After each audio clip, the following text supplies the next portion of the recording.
Pistons, let's talk. I have a outlandish proposal, trade proposal that is, and with a continuation of the last two videos of the possible three options for the Pistons. Here's a fourth one. This one is out of the box. This one is, I would say, out of the three or the prior three, this one is more than likely least likely to happen. Yet at the same time, I would say it could be a 1 to 25% that it possibly could happen.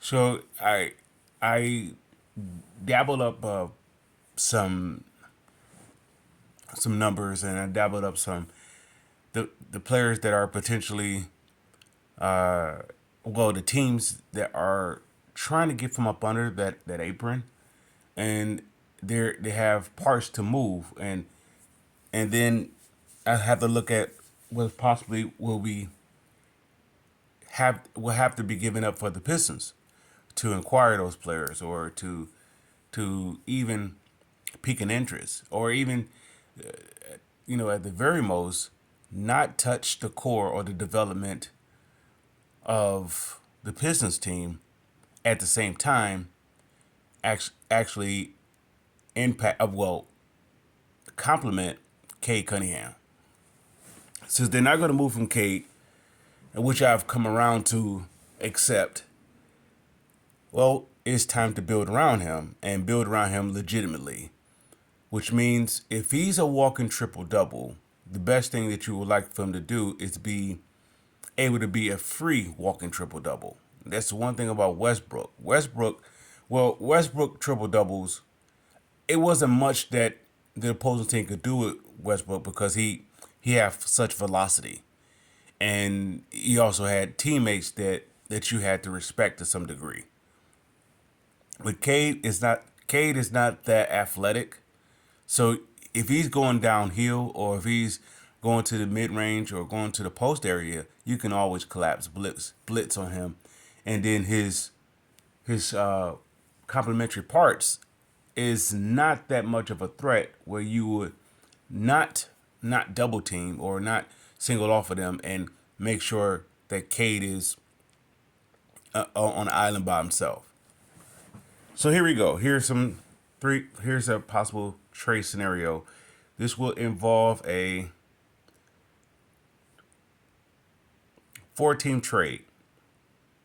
I know that, like I said, this is least likely scenario that can happen, but yeah, we just playing around. Why not? Well, with Detroit's $14 million and cap room, cap space, and with the addition of a few players that they have. Now, I understand that Trajan Langdon also is up under a 2 year window evaluation. And I would say for the likes of Tobias and Fontecchio, or any player that they bring in, more likely is going to be up under a 2 year evaluation. Even if they were to acquire some talent that is past the limit or past the 2 year limit, they have a way to get from up under it, or that actual piece or that player has some value that it could be moved.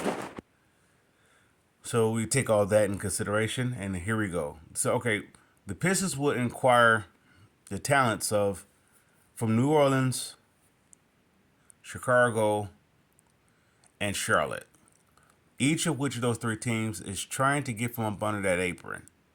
They try not to hit that tax line. They try to get from up under as quick as possible.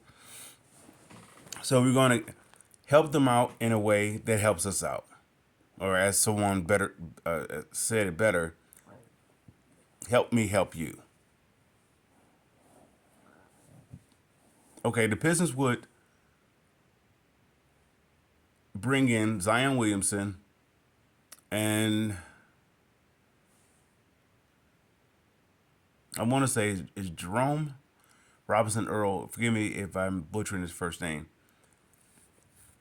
From New Orleans, which I've also seen this in a potential rumor trade for the rights of. I believe the trade was Isaiah Stewart, Tim Hardaway Jr., and Jalen Duren, and a first round 29th, a 29-year first round pick for Zion Williamson and Robinson Earl. So I took some of that, but at the same time I didn't take all of that. So instead of sending them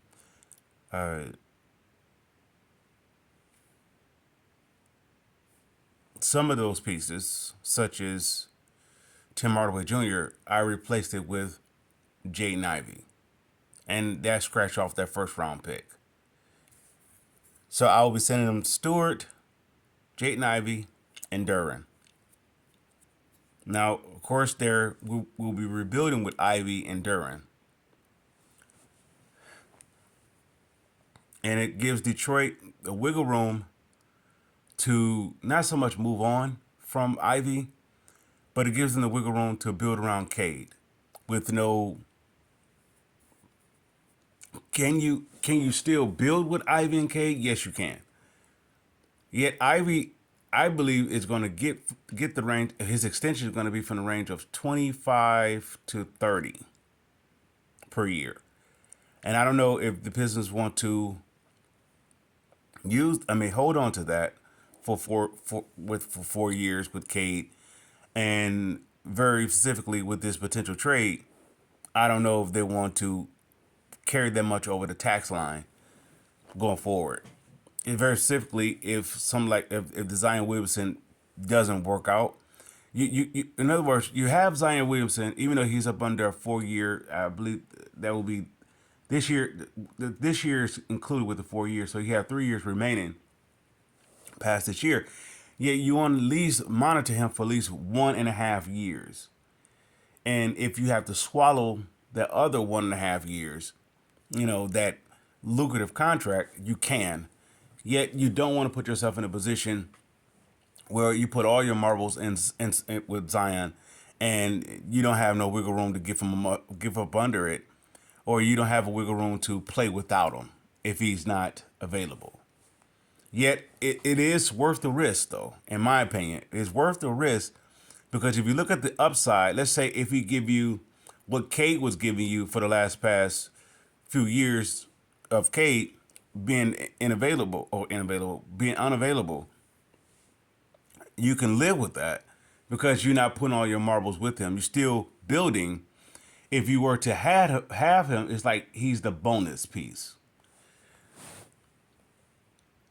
And what the sky's the limit if he's healthy with you. Let's say for half of the season. Let's say if you have him for a year and a half, right? And let's say 2 years at the most. You have for 2 years, and then you may be looking at possibly a buyout, or looking at some possible way to get from up under it. But within those 2 years, if he's playing, let's say 50% of the games in 2 years, you can say 50 to 60% of the games. You can live with that if you're not putting all your marbles in his basket. So here's the additional. That's why the likes of Robinson Earl, who's on this year contract, and he comes off the book for 2.2 million. It's not much, but at the same time, it does free up some flexibility. And if you decide to keep him, you have his rights and you can extend him. Okay, let's go to the next one. The next one is another a huge least likely scenario to happen, which is they'll be trading with Chicago. Now Chicago is trying to get from up under their tax line, and these two players they don't really have to move them, but it's understandable if they did. Now, of course, we'll be sending them cash, and we may be sending them a draft pick for this, a future draft pick. I don't know about the talent of if Duran and Ivy is going to New Orleans. I don't know. Maybe they can switch that around somewhere, and maybe one of them is going to Chicago. The way that I set it up is that I do not want to see the Pistons have to face Ivy and Duran in Chicago. I do not want to see that because that will be a nightmare waiting to happen for Detroit. They will have tremendous vengeance on the Pistons. So I try to ship them out west as much as possible. Now they may end up being shipped from there to east, and still have to deal with, I deal with it that way versus me initially dealing them to Chicago. So give me Lonzo Ball, who's on the remaining of this year contract, and then Vukovic for the remaining of this year and next year. And next year he'll be up under that 2 year window. Lonzo will give me enough room to be able to decide if I want to keep him back or not. And at the same time, if we don't keep him, then that's 21 plus, coming off the books, which putting us in cap flexibility, and even also dealing with the worst case scenario if Zion Williamson is not healthy. That still give me some wiggle room. And if I resign him, I don't know if I would sign him back to a large deal. It will be maybe something similar to what he has, a 20 per year, or maybe possibly less. Of course, you're talking about you're protecting yourself with the team option. If you do a 3 year, the third year is a team option, or if you do 4 year, then fourth year is team. You're protecting yourself as well. With that, you get Vukovic. Now, Nikola Vukovic, he is an instant starter. He's an instant player. At the very least, he's a bench player. And if you have him coming off the bench, it will be replacing what I envision for Ivy coming off the bench. Instant scoring, instant impact, yet instant contribution. But at the same time, you're not putting all the pressure on him at his age, or for his product, his production to be automatic as a foundational piece. He can help you get a foundational piece in the future. Let's move right along to the next trade. Oh yeah, but yeah, what will we be trading them for? We'll be trading them to Chicago for Tobias Harris and Tim Hardaway Jr. Now the reason the Hardaway, the Tim Hardaway Jr. I'm not Tim Hardaway Jr. The Tobias trade is weird because he has the remainder of this year and next year. He's up on a 2 year window. I'm trading him for Vukovic because what I can get out of Vukovic, I can get out of Harris, plus some at a position that it is very specifically. If I'm losing Duran and I'm losing Stewart, then I definitely going to need that body of work inside. Now, Stewart's coming off my bench would give me my initial toughness and defense. I get that, and I'll be losing that. And Duran is also giving me somewhat of a fraction of that defense and toughness, and I'm losing that as well. Now, Harris is not giving me neither of either. He's just a guy he is a reserve player that may be being paid above a reserve player. He may be getting paid starter type pay, but yeah, he's a reserve player. So the way that Vukovic is going to produce off my bench at the very least is what I was going to do with Tobias. Tobias is going to come off my bench. If I'm moving Ivy and I kept Tobias is coming off my bench. He's not my starter. He is my going to work crew example of Corliss Williamson. Or, in that tier, he's coming to give me some offense. And I don't expect too much more out of him. He can occasionally give me some rebounds or something, some hustle, points, if you will. That comes along with it, but I wouldn't expect too much out of him. So once again, that will be cutting off 2 years, this year, next year, which is fair. Where I'm getting equal compensation, or maybe above equal compensation, and Vukovic. Now I understand why Chicago wouldn't do it, because they're trying to get rid of, the numbers.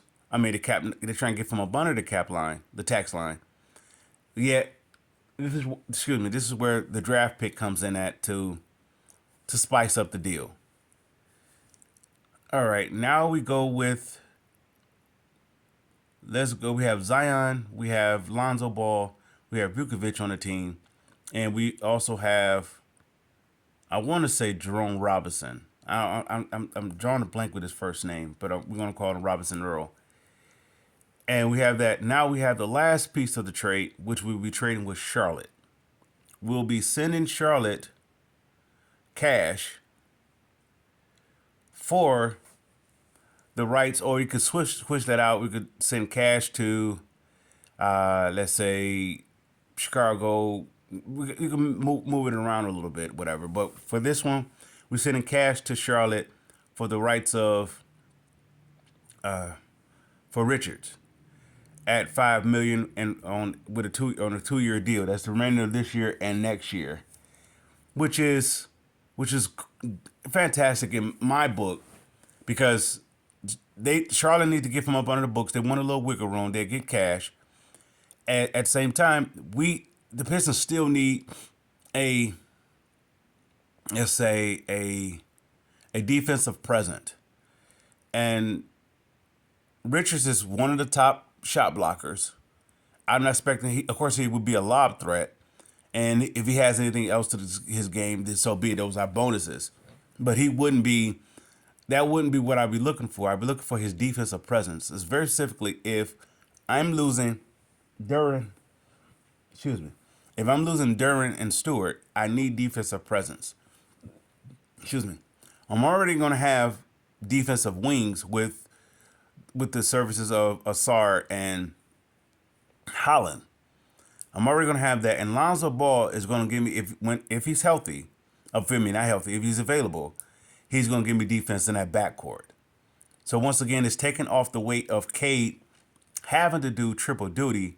At the very most, you having Cade to do double duty. He's playing offense and defense, not offense, defense, and facilitating. So you give me Richards for 2 years, for this year, next year, and we give Charlotte cash, maybe a second round pick to go along with it or such. So now Detroit has coming in Zion Williamson, Lonzo Ball, Nikola Vukovic, Richards, and I want to say Robinson Earl. Now, with this coming in, you could look at their way out of all of this. Okay, you can swallow the contract of, you can handle and deal with the contract of Vukovic. He'll be at the very least, you'll be paying the remaining of this year and next year. Next year he'll be on the remainder of his contract, which he make him he would be him, Fontecchio, and I'm drawing up maybe and Richards will all be on expiring deals, and there will also, of course, there will be teams looking to unload. But at the if everything works well, Detroit wouldn't have to unload them because Detroit would be in contention not just for playoffs, but they will be constantly possibly contending in the East. They may not be one of the top four; they could be the top six teams of the East. At the very least, not the very most. The very most, you could talk about the top four. They can get there. Well, Boston at some point is going to have to start to unload. If they don't win it all this year, if they don't get to, they're going to have to start to unload because of the tax line. Well, anyway, and so if they're unloading, they will decline. They may keep Tatum, they may keep Brown, yet at the same time, they're going to have to start unloading some of those other pieces, and they won't be as, as a cohesive unit as they was before. So they may drop down in the standings, and Detroit can move up, take advantage of that. Very specifically, if Zion is healthy or is contributing enough where they can make some initial noise in the East, and so be it. So give me Zion Williamson, Robinson Earl from New Orleans. Give me Lonzo Ball, Nikola Vukovic from the Bulls, and give me, I want to say Nick Richardson. Oh no, I'm drawing a blank with his first name. Not Richardson, Richards from Charlotte, and I will be losing Tobias Harris, Tim Hardaway to Chicago. Now, why they would take on Tim Hardaway? Well, they just paying Tim Hardaway the remainder of his contract, so that would be equivalent of them doing with Lonzo. Now, the Tobias situation is the same as the Nikola Vukovic. Now, why would they do that? Is because of the first round draft pick. Detroit will have to give them a first round draft pick, or Detroit will swap out Tobias. Maybe they use someone such as Moore Jr. and Fontecchio to make up for maybe Paul Reed.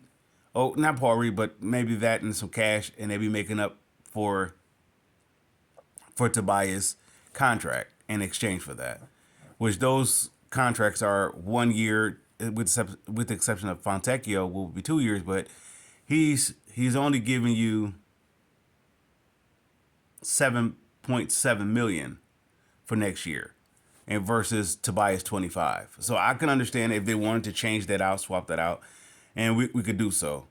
We keep Tobias, and they take Fontecchio, but Tobias still will be good for us because he will still be up under that 2 year window.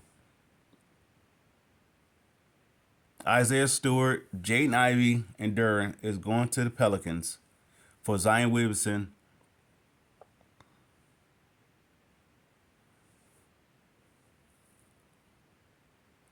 And forgive me, his name is Jeremiah.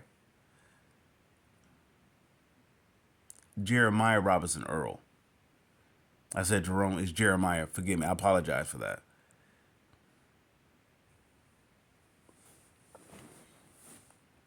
And the only part about that will be somewhat, hard to handle or hard to deal with, it will be Zion Williams' availability.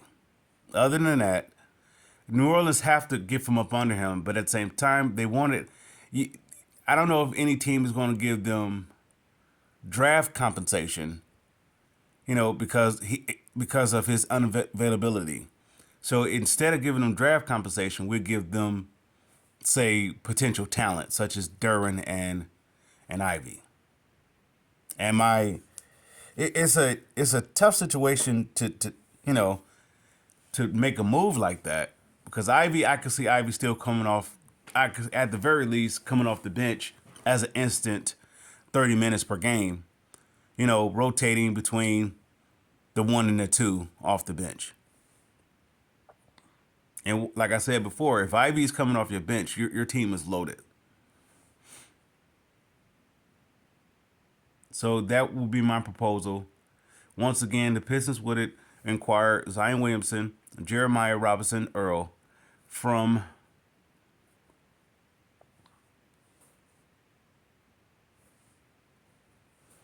the Pelicans. They receive Nick Richards from Charlotte for cash.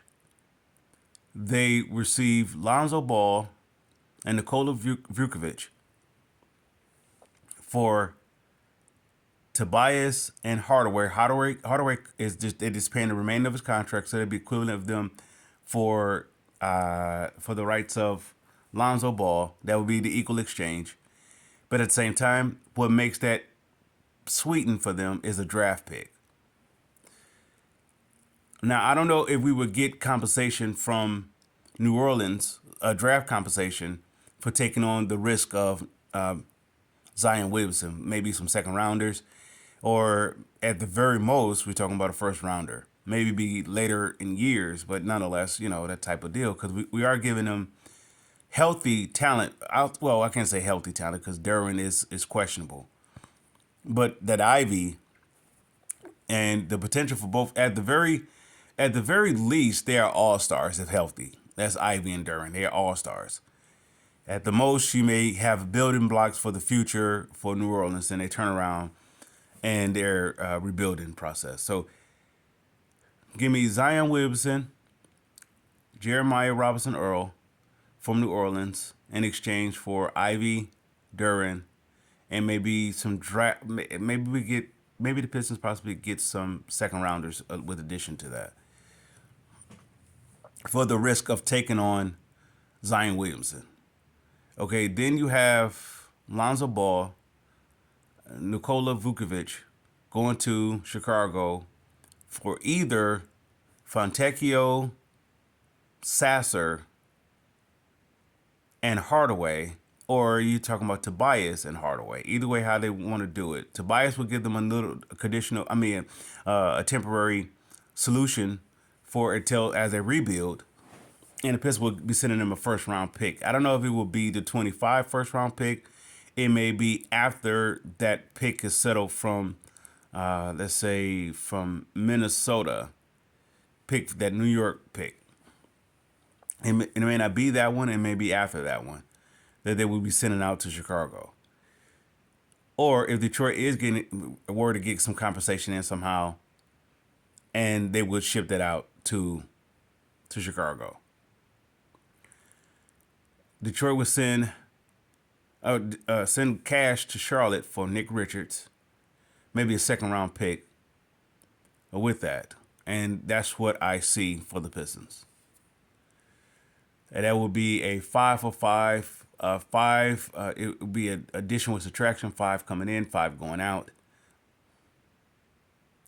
Yet this 5 that's coming in put the Pistons at the very least in the playoffs, at the very most a top 5 contender of the East, of the upcoming East. It's assuming that Boston stays where they are, Cleveland stays where they are, and New York stays where they are.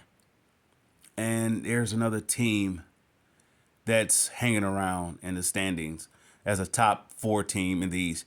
And Detroit more likely will be challenging that top 4 spot with the healthy, or at the very least, a 50% Zion Williamson. So that's all we have. Pistons fans, I salute.